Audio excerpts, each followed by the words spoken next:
সকালবেলা যদি এত সুন্দর একটা ব্রেকফাস্ট আমার হাতে আসতো, মনটা যে কী খুশি হয়ে যেত। কিন্তু সেটা নিজের হাতের না, অন্যের হাতের। এখন তো কিছু করার নেই, নিজেকেই রান্নাবান্না করতে হবে। আর এই রেসিপিটা আমার কিন্তু ব্রেকফাস্ট রেসিপি না, এটা ছিল গতকাল রাতের রেসিপি। সেই চাউমিনটাই তোমাদের সাথে শেয়ার করি। প্রথমেই পেঁয়াজ, রসুন, আদা, কাঁচা লঙ্কা দিয়ে মাংসটাকে লবণ হলুদে ভেজে নিয়েছি।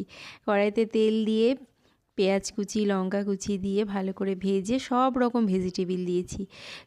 গাজর, বিনস, ফুলকপি, পেঁয়াজকলি, ক্যাপসিকাম সব, শুধু আলুটাই দিইনি কিন্তু। দিয়ে ভালো করে ভেজে লবণ হলুদ দিয়ে, মানে খুব সামান্য পরিমাণে হলুদ দিয়েছি, দিয়েছি একটু চিনি। তারপরে আগে থেকে সেদ্ধ করা চাউমিন আর চিকেনটা দিয়ে ভালো করে নাড়িয়ে চাড়িয়ে নিয়েছি।